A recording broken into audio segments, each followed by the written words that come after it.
प्रतिपक्षको निरन्तर अवरोधपछि सरकारद्वारा संसद अधिवेशन अन्त्यको सिफारिस। भारत, बेलायत र अमेरिकामा राजदूत पनि सिफारिस। सरकारले संघीय संसदको चालु अधिवेशन अन्त्य गर्नका लागि राष्ट्रपति विद्यादेवी भण्डारी कहाँ सिफारिस गरेको छ। मन्त्री परिषदको बैठकले शुक्रबार रातिदेखि लागू हुने गरी प्रतिनिधि सभा र राष्ट्रिय सभाको चालु अधिवेशन अन्त्य गर्नका लागि सिफारिस गरेको हो। प्रतिनिधि सभाको 9औं र राष्ट्रिय सभाको 10औं अधिवेशन अन्त्य गर्न राष्ट्रपति कहाँ सिफारिस गरिएको हो। भदौ 23 गते सुरु भएको अधिवेशन नेकपा एमालेको अवरोधका कारण चल्न सकेको थिएन। निरन्तर अवरोध भएपछि सरकारले अधिवेशन नै अन्त्यको सिफारिस गरेको हो। मन्त्री परिषदको सिफारिसमा राष्ट्रपतिले संसदको अधिवेशन बोलाउने र अन्त्य गर्ने संवैधानिक व्यवस्था छ। त्यस्तै सरकारले भारत सहित 3 महत्वपूर्ण देशमा राजदूत सिफारिस गरेको छ। बिहीबार बसेको मन्त्री परिषद बैठकले भारत, बेलायत र अमेरिकाका लागि राजदूत सिफारिस गरेको हो। भारतका लागि नेपाली राजदूतमा डाक्टर शङ्कर शर्मा, बेलायतका लागि नेपाली राजदूतमा ज्ञानचन्द्र आचार्य र अमेरिकाका लागि नेपाली राजदूतमा प्राध्यापक श्रीधर खत्रीलाई नियुक्तिको लागि सिफारिस गर्ने। हालैको बेमौसमी वर्षाबाट धान बालीमा भएको क्षतिको सम्बन्धमा कृषकहरूलाई राहत उपलब्ध गराउने, पूर्ण रूपमा क्षति भएका हकमा साना किसान बढीमा 10 कट्ठासम्म वा सो बराबर जग्गा भएकोलाई क्षतिको अधिकतम 65%, मध्यम किसान 10 कट्ठादेखि 3 बिघासम्म वा सो बराबर जग्गा भएकालाई क्षतिको अधिकतम 30% र ठुला किसान 3 बिघाभन्दा बढी र आंशिक क्षति भएकालाई अधिकतम 20% का दरले राहत स्वरूप नेपाल सरकारबाट न्यूनतम समर्थन मूल्य कायम गर्दा निर्धारण गरेको उत्पादन लागत बराबरको रकम उपलब्ध गराउने। मन्त्री परिषदले डाक्टर शङ्कर शर्मालाई भारत, ज्ञानचन्द्र आचार्यलाई बेलायत र श्रीधर खत्रीलाई अमेरिकाको राजदूत नियुक्त गर्न सिफारिस गरेको हो। राजनीति शास्त्रका प्राध्यापक खत्री परराष्ट्र मामिला विज्ञ हुन् भने शर्मा पूर्व अमेरिकी राजदूत हुन्। यसैगरी आचार्य परराष्ट्र सेवाबाट संयुक्त राष्ट्र संघको स्थायी प्रतिनिधि नियुक्त भएका आचार्य राष्ट्रसङ्घीय उपमहासचिव तहसम्म काम गरेर सेवानिवृत्त भएका थिए। यसअघि देउवा प्रधानमन्त्री हुँदा आचार्य आर्थिक सल्लाहकार भएका थिए। प्रधानमन्त्री देउवाको बेलायत भ्रमणको पूर्व सन्ध्यामा सरकारले 3 देशका राजदूत नियुक्तिका लागि सिफारिस गरेको हो। सिफारिस गरिएका राजदूतले संसदीय सुनवाई प्रक्रिया पूरा गरेपछि नियुक्ति पाउनेछन्।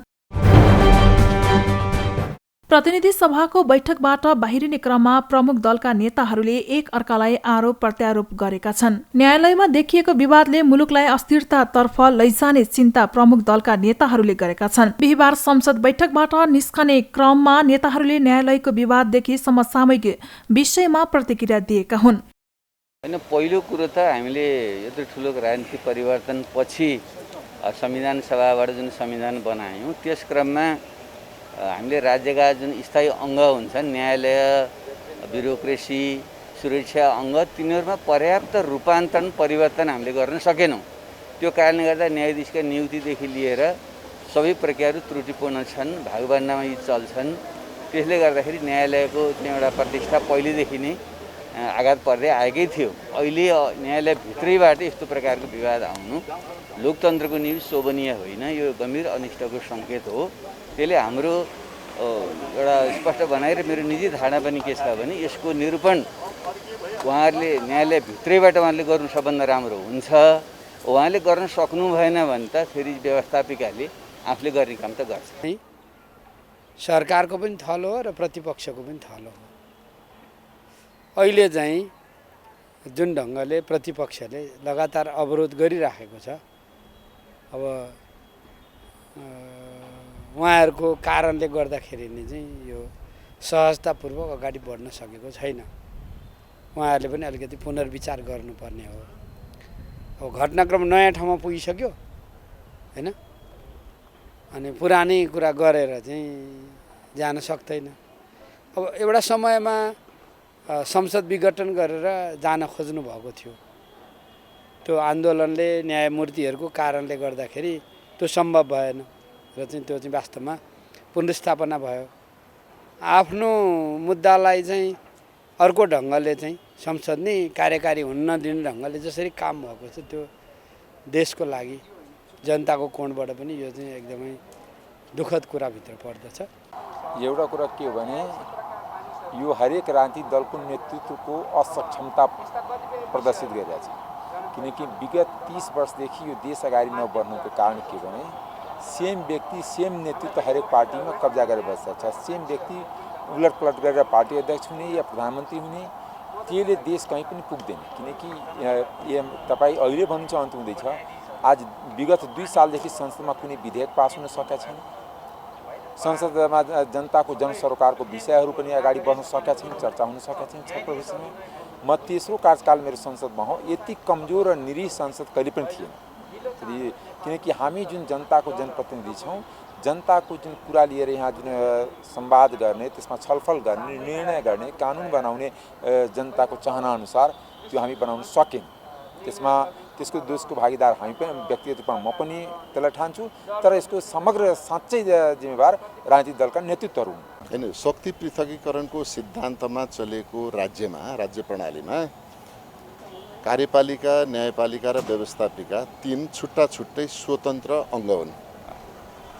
व्यवस्थापिका राजनैतिक वाद विवाद गर्ने थलद हो, त्यसबाट निस्केको निष्कर्षलाई कार्यान्वयन गर्ने कार्यपालिका हो भने न्यायपालिका चाहिँ कार्यपालिका र व्यवस्थापिकाका बीचमा भएको द्वन्द्वलाई समेत निवारण गर्ने तटस्थ, निष्पक्ष र प्रतिष्ठित निकाय अथवा अङ्ग भएको हुनाले त्यो अङ्गभित्र रहेका व्यक्तिहरूका बारेमा उनीहरूको आचरण, व्यवहार, कार्यशैली, भूमिकाका बारेमा बाहिर आम जनताका बीचमा प्रश्न उठ्यो र त्यो प्रश्न फैलिँदै गएर अब कानुनविदहरूका बीचमा, राजनीतिक विश्लेषकहरूका बीचमा र सत्ताको नजिकै रहेका राजनीतिक दलहरूका बीचमा पनि ती टिप्पणी चाहिँ फैलिँदै त्यहाँ पुगिसकेपछि अब यसको निवारण गर्ने जिम्मा जहाँबाट प्रश्न उठ्यो, जहाँबाट चर्चा प्रारम्भ भयो, त्यो भनेको न्यायपालिकाका प्रमुख अथवा सर्वोच्च अदालतका प्रधान न्यायाधीश बाट नै यो सबै कुराको निकास दिनुपर्छ, निस्किनुपर्छ। छानबिन समिति भनौँ अथवा आयोग जुन बनाउनु भएको थियो र त्यसले दिएका धेरै महत्त्वपूर्ण सुझावहरू छन्। मैले त स्ट्रङली सदनमा पनि यो कुराहरू उठाएको छु। किनभने पेशी तोक्ने बेलादेखि नै न अटोमेसनमा जान सक्यो, न गोला प्रथा प्रणालीलाई स्वीकार गर्न सकियो। प्रधान न्यायाधीशहरूले सर्वोच्चमा र मुख्य न्यायाधीशहरूले विशेष अदालतमा मुद्दा अनुसारका न्यायाधीशहरू तोक्ने र त्यहाँभित्र अनेक सेटिङ गर्ने खालका प्रवृत्तिहरू स्वयं अदालतले उजागर गरेको छ। त्यसमा विभिन्न खालका बिचौलियाहरूको व्याख्या उसैले गरेको छ। पूर्व प्रधान न्यायाधीशदेखि लिएर अनेक खालका चिजहरूको त्यहाँ व्याख्या गरिएको छ। अब सर्वोच्च अदालतको नेतृत्व कसले गर्ने, अहिलेको प्रधान न्यायाधीशले गरेको चाहिँ ठिक, यस पछाडि आउने चाहिँ एकदम दुधले नुहाएको अहिलेको चाहिँ बेठिक भन्ने ढङ्गले बहस गर्न खोजेको छ। मलाई लाग्छ यसलाई व्यक्तिगत ढङ्गले भन्दा पनि यसलाई प्रवृत्तिगत ढङ्गले र यसलाई एउटा कुनै व्यक्तिमा केन्द्रित गर्ने भन्दा पनि यसलाई नीतिगत ढङ्गले सुधार गर्ने कुरामा जानुपर्छ। अब प्रधान न्यायाधीशको राजीनामा मागेर अहिले देखिएका अदालतभित्रका विसङ्गतिहरू, विकृतिहरूलाई चाहिँ हल गर्न सकिन्छ भन्ने एउटा कोणबाट जुन कुरा उठिरहेको छ त्यो कुरामा चाहिँ हामी चाहिँ कन्भिन्स छैनौँ। तर अब होइन, जहाँ व्यथिति छ त्यहाँ व्यथितिलाई रोक्नका लागि अनि त्यसपछि कानुनले जे भन्छ कानुनअनुसार अनि त्यसपछि हामी अगाडि बढ्नुपर्छ र न्यायालयमा जे त्यहाँ न्यायका लागि न्यायालयभित्र जुन खोजी भइरहेछ योभन्दा विडम्बना अरू केही पनि हुन सक्दैन। न्याय दिने, न्याय सम्पादन गर्नेहरूकै ठाउँबाट जुन ढङ्गको अनि त्यसपछि यो अराजकता अनि यो बाहिर देखिरहेको छ अनि त्यसपछि मुलुक कता जाँदैछ भन्ने एउटा यसले पनि गम्भीर बनाएको छ र संसद पनि नियमित हुनुपर्छ र संसदभित्र यस्ता खालका सबै चिजहरूलाई अनि त्यसपछि जनताका जनप्रतिनिधिहरूको ठाउँबाट यसलाई नियन्त्रण गर्नुपर्छ र यसलाई अगाडि बढाउनुपर्छ। यो महाभियोगको समाधान यो होइन, किनभने यसमा जुन अहिले जसरी सरकार बन्यो त्यो सरकार बनेको तरिका पनि अवैधानिक थियो र यसमा चाहिँ जो सरकारको नेतृत्व अहिले छ, नेतृत्व पनि जिम्मेवार छ र अब यसमा न्यायालय त जिम्मेवार हुने नै भयो। यो दुईटै पक्षबाट हामीले चाहिँ समीक्षा गर्नुपर्छ। एकीकृत समाजवादीका राजेन्द्र पाण्डे बागमती प्रदेशको मुख्यमन्त्री नियुक्त, 4 सदस्यीय मन्त्री परिषद विस्तार।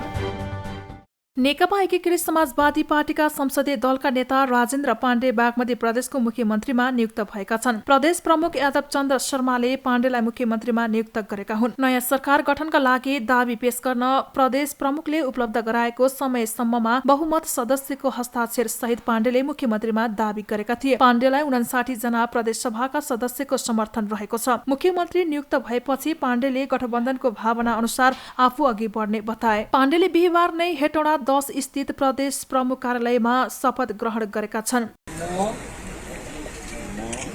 राजेन्द्र प्रसाद पाण्डे मुलुक र राज्यप्रति जनताप्रति पूर्ण वफादार रही सत्यनिष्ठापूर्वक प्रतिज्ञा गर्दछु देश जनताको नाममा शपथ लिन्छु कि नेपालको सार्वभौम सत्ता र राजकीय सत्ता नेपाली जनतामा रहेको नेपालको संविधानप्रति पूर्ण वफादार रही बागमती प्रदेशको मुख्यमन्त्री पदको गठबन्धन दलबाट पहिलो चरणमा मुख्यमन्त्री पाण्डे सहित माओवादी केन्द्रका उपनेता कुमारी मोक्तान, कंग्रेस उपनेता कृष्णलाल भडेल र नेकपा एकीकृत समाजवादी पार्टीका उपनेता कृष्ण खनालले शपथ दिएका छन्। माओवादी केन्द्रले सामाजिक विकास मन्त्री, कंग्रेसले भौतिक पूर्वाधार र नेकपा एकीकृत समाजवादीले आन्तरिक मामिला तथा कानून मन्त्रीको जिम्मेवारी पाएका छन्। बागमती प्रदेशमा सत्तारूढ नेकपा एमाले विभाजन भएर 13 सांसदले नवगठित नेकपा एकीकृत समाजवादी पार्टी रोजेपछि मुख्यमन्त्री अष्टलक्ष्मी साके अल्पमतमा परेकी थिइन्। 56 सांसद सहित एकल बहुमतबाट मुख्यमन्त्री साके गत भदौ 2 गते मुख्यमन्त्री बने पनि बहुमत गुमाएपछि बुधबार राजीनामा दिएकी थिइन्। 6 महिनाभित्र सबैलाई कोरोना खोप दिन प्रधानमन्त्री देउवाको निर्देशन, लक्ष्य अनुसार खोप उपलब्ध हुने स्वास्थ्य मन्त्री खतिवडाको दावी। प्रधानमन्त्री शेरबहादुर देउवाले 6 महिनाभित्र सबै नेपाली नागरिकलाई कोभिड-19 विरुद्धको खोप उपलब्ध गराउने प्रबन्ध गर्न मातहतका निकायलाई निर्देशन दिएका छन्। कोभिड-19 संकट व्यवस्थापन समन्वय केन्द्रको आज बसेको पहिलो बैठकमा प्रधानमन्त्री देउवाले चैत मसान्तभित्र सबै नेपालीलाई खोप उपलब्ध गराउने सरकारको लक्ष्य सफल हुने गरी काम गर्न निर्देशन दिएका हुन्। अघिल्लो सरकारले कोभिड-19 संकट व्यवस्थापन केन्द्र CCMC केन्द्र गठन गरेको थियो। अध्यादेशबाट गठित सो केन्द्र निष्क्रिय भएपछि देउवा सरकारले गठन आदेश मार्फत कोभिड-19 संकट व्यवस्थापन समन्वय केन्द्र गठन गरेको थियो। बिहीबार बसेको पहिलो बैठकले केन्द्रको जनशक्ति व्यवस्था र संगठन संरचना समेत स्वीकृत गरेको छ। प्रधानमन्त्री तथा मन्त्री परिषद कार्यालयका सचिव महेश्वर न्यौपानेका अनुसार बैठकमा प्रधानमन्त्री देउवाले अनुदान वा खरिद जसरी भए पनि सबै नागरिकलाई खोप उपलब्ध गराउनेमा जोड दिएको जानकारी दिएका छन्। बैठकमा स्वास्थ्य मन्त्रालयले हालसम्म कुल जनसङ्ख्याको 22% दुवै खोप लगाएको र 34% पहिलो खोप लगाएको तथ्याङ्क प्रस्तुत गरेको थियो। सचिव न्यौपानेका अनुसार बैठकले कोभिड संकट व्यवस्थापनका लागि यसअघि गरेको कामका लागि CCMC-लाई धन्यवाद समेत ज्ञापन गरेको छ।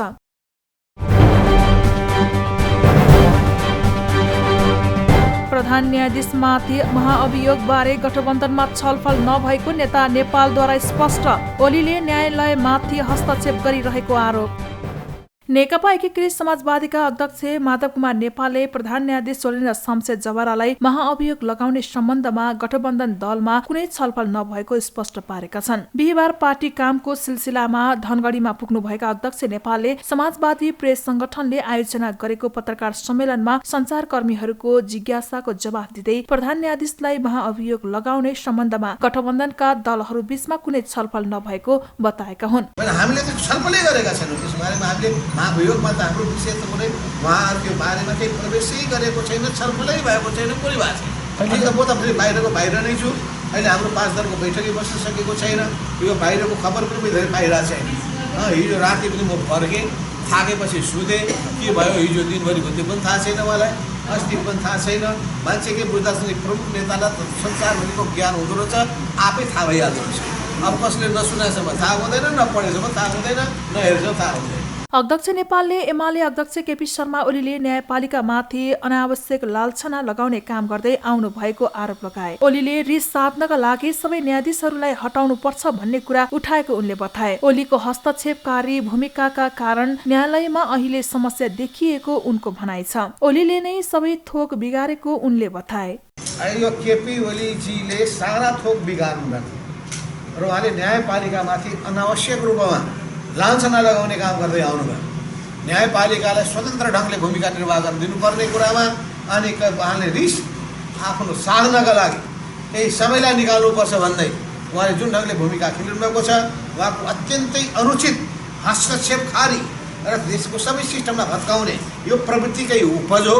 त्यसो हुनाले यो देशलाई अब स्वतन्त्र न्यायपालिकाको मामिलामा हस्तक्षेप गर्ने होइन, त्यत्रो ऐतिहासिक फैसला गर्ने न्यायाधीशहरूमाथि उहाँले जो संसदीय हटाउनुपर्छ भन्ने कुरा उठाउनु भएको छ, त्यो अत्यन्तै नाजायज अनुचित कुरा।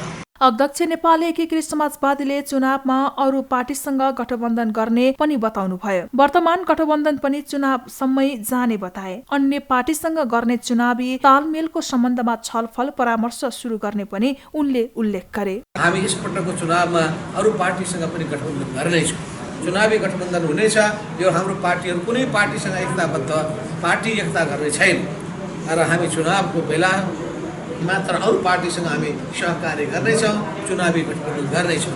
र यो चुनावी गठबन्धन गर्नका लागि नेकपा माओवादी, जनता समाजवादी पार्टी र त्यसपछि राष्ट्रिय जनमोर्चा मोहन विक्रमजीको र सँगसँगै नेपाली काङ्ग्रेस, यी सबैको जुन हाम्रो संयुक्त सरकार बनिरहेको छ, यो सरकारले चुनावको समयसम्म पनि सहकार्य गर्दै जाने एउटा धारणा बनाएको छ। यस अर्थमा हामी अरू पार्टीसँग पनि तालमेल मिलाउनका लागि कोसँग कति मात्रामा सम्भव हुन सक्दछ, प्रतिनिधि सभामा कोसँग हुनेछ, प्रदेश सभामा कोसँग हुनेछ, स्थानीय तहमा कोसँग हुनेछ, पालिका तहमा कोसँग हुनेछ र त्यसपछि वडाको तहमा कति हुनेछ, यी सबै चिजहरूको निम्ति पनि हामी छलफल परामर्शहरू सुरु गर्नेछौँ, अगाडि बढाउनेछौँ। अहिले सरकारमा भएका मन्त्रीहरूले राम्रो काम गरून् भन्ने हामीले चाहना राखेका छौँ। हिजो मात्रै हामीले निर्वाचन आयोगबाट हाम्रो चुनाव चिन्ह कलम पनि हामीले प्राप्त गरिसकेका छौँ। यी सबै अवस्थामा कलम चिन्ह लिएर अब हामी जनताको माझमा जानेछौँ, पार्टी जानेछ र कसरी अब हिजोको सूर्य अब ग्रहण लागेको सूर्य भइसकेको हुनाले र न्याय र सत्यको आवाज बुलन्द गर्नका लागि कलम चिन्ह नै जनताले अब रोज्नुपर्ने अवस्था बनिसकेको छ भने सन्देश दिनका लागि हामीले अब पार्टी कमिटीको निर्माण गर्ने अभियान चलाइरहेका छौँ। पार्टी सदस्यतालाई रिन्यू गर्ने र सदस्यता विस्तार गर्ने अभियान पनि चलाइरहेका छौँ। अध्यक्ष नेपालले निर्वाचन आयोगबाट कलम चुनाव चिन्ह पाइसकेको उल्लेख गर्दै हिजोको सूर्य चिन्हमा ग्रहण लागेको टिप्पणी गरे। उनले न्याय र सत्यको आवाज बुलन्द गर्नका लागि कलम चिन्ह नै जनताले रोज्नुपर्ने अवस्था बनिसकेको बताए। चितवनका भीमबहादुर विश्वकर्माको हत्याको विरुद्धमा काठमाडौँको माइती घरमा विरोध प्रदर्शन गरिएको छ। जसपा नेपाल शिल्पी विशेष प्रदेश राष्ट्रिय समिति र जनता समाजवादी दलित मुक्ति संगठनको संयुक्त आयोजनामा भीमबहादुर विश्वकर्माको न्यायको लागि माइती घरमा बिहिबार खबरदारी र्याली गरिएको हो। जातीय छुवाछुतको अन्त्य गर, अन्त्य गर, अन्त्य गर, जातीय छुवाछुतको अन्त्य गर, अन्त्य गर, अन्त्य गर। र्यालीमा जसपा अध्यक्ष डाक्टर बाबुराम भट्टराई लगायतका जसपाका नेता कार्यकर्ताहरूको उपस्थिति रहेको थियो। र्यालीलाई सम्बोधन गर्दै जसपाकी नेता कमला हेमचुरीले भीमबहादुर विश्वकर्माको हत्या हिन्दू आतंकवादीहरूले गरेको बताए। विश्वकर्माको हत्यारालाई कारबाही मुक्त गर्न लागिएका कारण खबरदारी आवश्यक रहेको बताए। अहिले भीमबहादुर विश्वकर्मालाई चाहिँ जुन किसिमले हत्या गरिएको छ त्यो भनेको चाहिँ हिन्दू आतंककारीहरूले चाहिँ गरेको यो हत्या हो। आतंकवाद कुनै किसिमले पनि चाहिँ यो सही हुँदैन। यो आतंकवाद कुनै किसिमले पनि स्वीकार्य हुँदैन, चाहे जुनसुकै खालको आतंकवाद होस्।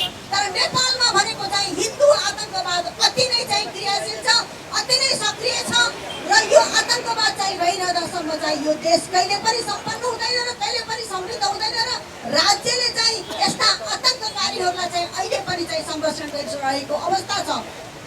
भीमबहादुर विकेलाई चाहिँ हत्या गर्ने जुन हत्यारा आउँछन् उनीहरूलाई चाहिँ विभिन्न नाममा चाहिँ अहिले चाहिँ उनीहरूलाई चाहिँ जेलमुक्त, उनीहरूलाई कारबाही मुक्त गर्ने चाहिँ अवस्था चाहिँ सृजना भइरहेको छ। त्यसले गर्दाखेरि हामीले यदि खबरदारी गर्न सकेनौँ भने भोलिका दिनमा हजारौँ भीमबहादुर विश्वकर्मा चाहिँ यसै गरी चाहिँ मृत्युवरण गर्नुपर्ने बाध्य हुनेछन्। खबरदारी सभामा बोल्दै जसपाका नेता तथा अभियन्ताहरूले संविधानमा लेखिएको अधिकारका कुरा सुनिश्चित हुनुपर्ने र दलित समुदायले न्याय पाउनुपर्ने बताए। भीमबहादुर विश्वकर्मालाई संस्कृति सहित घोषणा गर्न माग पनि गरिएको छ। संविधानमा लेखेका जुन त्यो कालो अक्षरले लेखेको घोषणाहरूमा जुन हाम्रा पनि अधिकारहरू जुन सुनिश्चित गरिनुपर्छ र हामीले पनि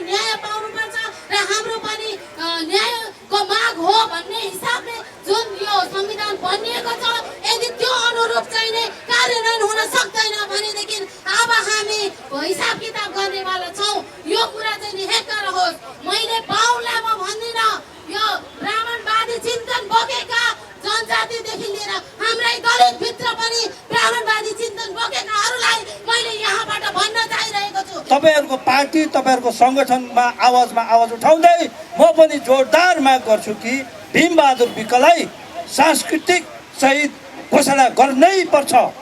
यो राज्य कहाँ छ? यिनीहरूले हाम्रो पीडा सुन्नै पर्छ। अबदेखि तिम्रा संविधान र कानुनमा चाहिँ समान छ भनेर लेख्ने, दुनियाँको नजरमा चाहिँ हामी सबै समान छौँ, छुवाछुत छैन भनेर युनाइटेड नेसन्समा गफ लाउने। के भन्न चाहन्छु भने आज जति पनि गैर दलित साथीभाइहरू यो भीमबहादुर विश्वकर्मालाई एउटा यो कुनै पनि जातीय विभिन्न भएर होइन, तर उहाँलाई हेफायती प्रविधिबाट उहाँको हत्या गरेको छ। त्यो पनि एउटा हाम्रो एउटा भन्नु चाडको मुख्य एउटा दिनमा एउटा भन्नुहोस् एउटा मानिसमा कल्पना के हुन्छ, एउटा वर्ष दिनको चाडमा ऊ एउटा आफ्नो चाड मान्नको लागि या ऊ मन्दिरमा गएर पूजापाठ गर्नुको लागि उसमा त्यो चाहना अनि इच्छा भएको अवस्थामा त्यो व्यक्तिलाई चाहिँ आज मन्दिरमा प्रवेश गर्न नदिने अनि उसलाई पूजा गर्न नदिने, यो कहाँसम्मको न्याय सङ्गत हो? कार्यक्रममा सामाजिक विभेद अन्त्य गर, भीम विश्वकर्मालाई न्याय दे, मानव अधिकारको ग्यारेन्टी गर, जातीय छुवाछुतको अन्त्य गर, जातीय विभेद चाहिँदैन, मान्छे मार्न पाइँदैन, सामाजिक न्याय कायम गर, उत्पीडित समुदाय एक हौ, भीम विश्वकर्माका हत्यारालाई कारवाही गर लगायतको नाराबाजी समेत भएको थियो। चितवनमा असोज 28 गते मन्दिरमा पूजा गर्न जाँदा 58 वर्षीय विश्वकर्मालाई स्थानीयले कुटपिट गर्दा मृत्यु भएको थियो।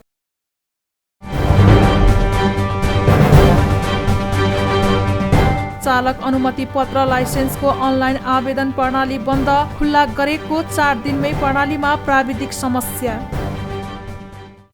सवारी चालक अनुमति पत्र लाइसेन्सको अनलाइन आवेदन प्रणाली बन्द भएको छ। यातायात व्यवस्था विभागले सबै प्रकारका सवारीको लाइसेन्सका लागि आवेदन खुल्ला गरेको 4 दिनमै प्रणालीमा प्राविधिक समस्या आएको छ। मर्मतका लागि भन्दै बिहीबारबाट अनलाइन आवेदन प्रणाली बन्द गरिएको हो। विभागले नयाँ लाइसेन्सको आवेदन सोमबार साँझ 5 बजेदेखि खुल्ला गरेको थियो, तर 6 महिनापछि आवेदन खुलेसँगै एकैचोटि चाप पर्दा सिस्टममा समस्या आएको विभागका सूचना अधिकारी लोकनाथ भुसाले जानकारी दिए। उहाँले लाइसेन्स आवेदन खुल्ला गर्न साथ करिब 9-10 लाख मानिसले एकैचोटि फारम भर्ने प्रयास गर्दा बुधबारदेखि सर्भर पूर्ण रूपमा बन्द रहेको बताए। प्राविधिक सहितको टोलीले मर्मतको काम सुरु गरिसकेकाले जति सक्दो चाँडो आवेदन खुलाउने उनले बताए।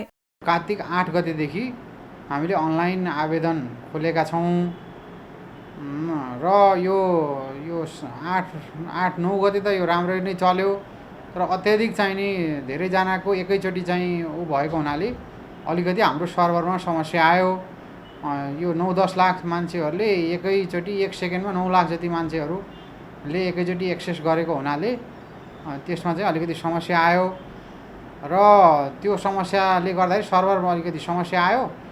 त्यो समस्यालाई समाधान गर्नको लागि अब हिजो र आज चाहिँ खासमा चाहिँ हाम्रो त्यो 8 क्याटेगोरी र सर्भरै चाहिँ चलेको अवस्था छैन अहिलेसम्म, तर हाम्रो प्राविधिक साथीहरूले यसलाई चाहिँ जतिसक्दो छिटो यसलाई मर्मत सम्भार गरेर यसको चाहिँ डेन्टिङ पेन्टिङ के हो त्यो सबै गरेर यसलाई फेरि चाहिँ सुचारू गर्नलाई प्रयास गरिरहनु भएको छ। सवारी चालक अनुमति पत्र लाइसेन्सका लागि आवेदन दिएर बसेका अझै 3.5 लाख बढी लाइसेन्समा छन्। यो संख्या काठमाडौँ उपत्यकामा रहेका कार्यालयमा सबैभन्दा बढी छ। उपत्यकामा 4 र उपत्यका बाहिर 21 वटा यातायात व्यवस्था कार्यालय छन्। विभागका सूचना अधिकारी भुसाले यस अघि नै आवेदन दिएर बसेकाहरूको पालो पहिले आउने बताए। उनले हालै आवेदन दिएकाहरूको पालो भने उपत्यकामा भए 4 महिनामा र उपत्यका बाहिर भए 1 महिनामा आउने जानकारी दिए। विभागले हाल नयाँ मापदण्ड अनुसार लाइसेन्सको परीक्षा लिन सुरु गरेको छ। नयाँ मापदण्ड अनुसार लिखितमा 60% र प्रयोगात्मक ट्रायल परीक्षाका विभिन्न चरणमा 70 अङ्क ल्याएमा पास भइनेछ।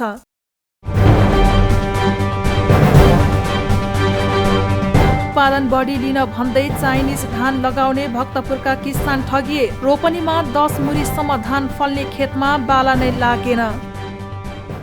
विगतका वर्षमा धेरै फलेको भन्दै चाइनिज धान लगाउनेहरूको यो वर्ष भने उत्पादन शून्य भएको छ। एक रोपनी जग्गामा 8-10 मुरीसम्म चाइनिज हाइब्रिड धान उत्पादन भएकोमा यो वर्ष धानका बाला नै नलाग्दा किसान ठगिएका छन्। गत साता देशभर बाढी पहिरोले धान बाली नष्ट भएको समाचारले दुखी बनाएको अवस्थामा भक्तपुरका किसानले लगाएको धानका बालामा दाना नलाग्दा खाद्यान्नको अभाव हुने भएको हो। भक्तपुरका किसानले लगाएको धानमा भुस मात्र रहेपछि काठमाडौँ काठमाडौँको बजारमा धेरै रुचाइएको स्थानीय चामलको अभाव हुने भएको छ भने किसान जीविका नै अप्ठ्यारोमा पर्ने देखिन्छ। भक्तपुरको चागु नारायण सूर्य विनायक नगरपालिकामा अधिकांश किसानले DY 28 धान लगाएको पाइएको छ। चाइनिज धान DY 28 अघिल्लो वर्ष राम्रो फलेको देखेर यो वर्ष पनि DY 28 लगाएका किसान बढी मर्कामा परेका छन्। 7 रोपनी खेत पुरै पराल मात्र भएको सुनाउँदै चागु नारायण नगरपालिका वडा नम्बर 6 नगरकोटका किसान विजय लामा र सावित्री श्रेष्ठले बढी फल्ने धान लगाउन पाए हात मुख जोड्न सजिलो हुन्छ भनेर 7 रोपनीमा लगाएको DY 28 गेडा नै नलाग्दा अब के खाने भन्ने अवस्थामा आफू पुगेको किसानले सुनाए। यो वर्ष भइसक्यो, खोइ यसपालि के भयो यस्तै भयो। अब 1 रोपनी जग्गामा कति 8-9 मुरी धान फल्थ्यो, अनि त्यही भएर अनि अहिले त खोइ के भयो न तारमाल नमिल्यो भनौँ भने अब सबैजनाको यस्तै छ, हाम्रो मात्रै होइन। अनि त्यही भएर अनि त्यही पनि थाहा थिएन मलाई त। पहिला यो धान लगाउँदाखेरि त कति 4-5 मुरी फल्थ्यो यस्तै एउटै। अब रातो जरा हुनुपर्ने ठाउँमा अब सेतो जरा भइदिएछ, सेतो जरा भइदिइसकेपछि अनि धानै नफल्यो। अनि पोहोरको साल त फलेको थियो थुप्रै नै, यसरी फल्यो। पोहोरको साल त धान त आएको नि, पोहोरको सालको धान अब खाँदैछु, अहिलेको धान त अब त्यत्तिकै भुसै भुस भइहाल्यो, खानै नि खानालाई त्यति दुःख गरे मात्रै भयो। यसले म पनि एउटा अब किसानको हैसियतले अब एउटा मेरो चाहिँ 4 रोपनी बराबर मैले धान लगाएको थिएँ। यो DY 28 भनेर चाहिँ भन्दो रहेछ, चाइनिज रहेछ यो धान। हजुर मैले यो चाहिँ अब कन्टिन्यू लगाउन थालेको चाहिँ 3 वर्ष जति भयो। 3 वर्ष लगाउँदाखेरि एकदम फल राम्रो धेरै फल्ने भएको कारणले गर्दाखेरि त्यसैमा रमाउने भइयो हामी। अधिकांश नगरकोटको किसान त्यस बिउमै रमाउने भएर यसपालि चाहिँ यो बिउले हामीलाई चाहिँ अब सोच्दै नसोचेको घटना घटाइदिएको छ। अब यो बिउ ल्याउने क्रममा हामीले चाहिँ यो भक्तपुर बाट र साँकुबाट चाहिँ अब ल्याउने गरिन्छ नगरकोटको किसानले। बिउ ल्याउने क्रममा हाम्रो बिउ हामीले चाहिँ अब किसानलाई अब कुन क्वालिटीको राम्रो कुन क्वालिटीको नराम्रो भन्ने कुराहरू चाहिँ हामीलाई त्यति थाहा हुन्न। चाइनिज धानको बिउमा स्थानीय रूपमा उत्पादन भएको धान अघिल्लो वर्षको DY 28 मिसाएर व्यापारीहरूले बिक्री गरेको हुन सक्ने कृषक समूह महासंघ भक्तपुर जिल्ला अध्यक्ष टेकबहादुर लाखेले बताए। अब यो चाइनिज धान हामीले पनि पहिला 17 सालमा पनि DY 69 बिग्रेको थियो। त्यो बेला पनि अलिकति कृषकहरूलाई चेतना दिएकै हो, तर त्यो बेला पनि हामीले महासंघले भनिरहेको छ आफ्नो बिउ नहराउनु है, आफ्नो बिउले जोगाइराख्नुपर्छ। एक दिन विदेशीले हाम्रो नेपालको मरुभूमि बनाइदियो, नेपालको जग्गा चाहिँ मरुभूमि बनाइदिन्छ भनेको थिएँ, तर नभन्दै अहिले पनि DY 28ले पनि यस्तै आइरहेछ। अब यसपालि DY 28ले पनि यहाँ त धानै डुटै नभएको भयो, तर भक्तपुरमा हाम्रो भक्तपुरको चाउना नगरपालिकामा पनि धेरै ठाउँमा धान बिग्रेको छ 28। त्यही भएर अब यसले चाहिँ अब एउटा होला बिउको कारण, यो यहाँको नगरकोटको हेर्दाखेरि त पुरै बिउको कारण हो। यो एग्रोभेटले मलाई यो बिउ हेर्दाखेरि जस्तो लाग्छ कि 1 किलो राम्रो बिउमा 10 किलो यही भक्तपुरमा प्रारम्भको बिउ मिसाएर प्याकिङ गरेको जस्तो मैले देखेँ। किन ठाउँ ठाउँमा 1-2 गाँस चाहिँ राम्रोसँग फलेको छ, त्यो एउटा 10 किलोमा 1 किलो राख्दाखेरि त्यो परेको धान जस्तो देखिन्छ यो त हेर्दाखेरि। त्यही भएर हामीले शङ्का चाहिँ त्यही छौँ। तर अब हामीले कृषकहरूलाई के भन्नुपर्छ भने आफ्नो बिउलाई स्थानीय बिउलाई चाहिँ जोगाइराख्नुपर्छ। त्यही हो, अब थोरै भए पनि आफ्नो बिउलाई जोगाइरहेर त्यही गऱ्यो भने राम्रो हुन्छ। अर्काको भरमा पर्दाखेरि यस्तै ल हेर्नुहोस्, यत्रो जग्गामा यसपालि अब लाथे कति गयो, मल गयो, धानको बिउ अब 850 पर्यो अरे भन्दाखेरि धेरै नोक्सान भएको छ। यसको लागि त अब यो एग्रोभेटले सरकारले पनि यसमा हेरिदिनु पर्ने हो कृषकलाई, किन धेरै मार्का परेछ। यस्तै नगरकोट क्षेत्रका 70% किसानले यही धान लगाएकोमा कसैको पनि रोपनीमा 1 मुरी भन्दा बढी धान नआउने किसानहरूले बताएका छन्। धानको बिउ किलोको 850 भन्दा बढी पर्ने भएकाले बिचौलियाले व्यापारीको मिले मत्तोमा धानको बिउमा मिसावट गरेको किसानहरूले बताएका छन्। किसानहरूले धान नफलेको विषयमा राज्य स्तरबाट नै अध्ययन गर्नुपर्ने माग राखेका छन्। धानको बाला नलागेको बोटको जरा सेतो छ, बाला लागेको धानको जरा र काण्ड रातो छ। यसरी हेर्दा बिउ आयात गर्ने कम्पनीहरूको लापरवाहीले सोझा किसान ठगिएको स्पष्ट हुन्छ। केही वर्ष अगाडि पुरै भक्तपुरमा लगाएको डिवाइन्ड 69 धानमा पनि यसरी नै भुस मात्र लागेको थियो। र प्रभु बैंकको सहकार्यमा भाटबटिनी सुपरमार्केटमा क्यूआर कोड भुक्तानी सेवा सुरु। विद्युतीय कारोबार सुरक्षित हुने गभर्नर अधिकारीको भनाई। भाटबटिनी सुपरमार्केटले बिहिबारबाट क्यूआर कोड भुक्तानी सेवा सुरु गरेको छ। प्रभु बैंकको सहकार्यमा भाटबटिनीले नक्साल स्थित कार्यालयबाट क्यूआर भुक्तानी सेवा सुरु गरेको हो। सेवाको शुभारम्भ गर्दै नेपाल राष्ट्र बैंकका गभर्नर महाप्रसाद अधिकारीले डिजिटल फाइनान्सियल सर्भिसलाई बेवास्ता गरेर अघि बढ्न नसकिने बताए। अबको समयमा डिजिटल फाइनान्सियल सर्भिसलाई आत्मसात गरेर अगाडि बढ्नुपर्ने उनको भनाइ छ। गभर्नर अधिकारीले विद्युतीय माध्यमको फाइदा धेरै भएकोले डिजिटल प्रविधिलाई समयसँगै अघि बढाउनु पर्ने बताए। उनले क्यूआर कोड मार्फत भुक्तानी गर्दा समयको बचतसँगै पैसा लेनदेन सम्बन्धी अनेकन झन्झटबाट मुक्त हुने बताए। विद्युतीय माध्यमको फाइदा धेरै छ, क्यूआरको फाइदा अझै धेरै छ, समयको बचत छ। हामी अहिले उति काउन्टरकै कुरो गरौँ, धेरै टाढा नजाउँ। काउन्टरमा गर्न बस्ने व्यक्तिले हामीले पैसा दिइराख्दा उहाँले पैसा गर्नुपर्छ, पैसा कस्तो छ, च्यातिएको छ, धुत्रो छ कि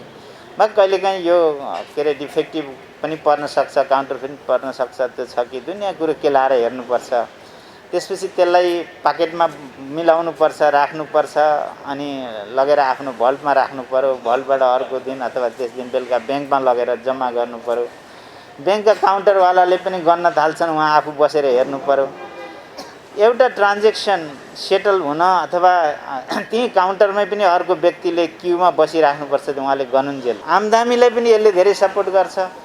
कारोबारको फ्रिक्वेन्सीलाई अब एकजनासँग कारोबार गर्ने समयमा क्यूआरबाट सेटल गरिराख्दा 5 जनासँग कारोबार गरिसक्नु भएको हुन्छ। गभर्नर अधिकारीले डिजिटल नेपालको अभियानलाई चाँडै सफल बनाउन सबैले आफ्नो ठाउँबाट सहयोग गर्नुपर्ने बताए। उनले क्यूआर कोडको महत्त्व नेपालको राष्ट्रिय हितको सन्दर्भमा विशेष रहेको बताउँदै सबैले आन्तरिक लाभ लिन सकिने र यसका लागि नेपाल राष्ट्र बैंकले प्रोत्साहित गरिरहेको बताए। कार्यक्रममा भाटबटिनीका अध्यक्ष मीन बहादुर गुरुङले चाँडै हेटौडा र वीरगञ्जमा खोल्ने जानकारी दिए। उनले देशकै नम्बर 1 ट्याक्स पेयर हुने लक्ष्यका साथ अगाडि बढेको बताए। उनले रोजगारी सिर्जना पनि नम्बर 1 हुने लक्ष्य रहेको बताए।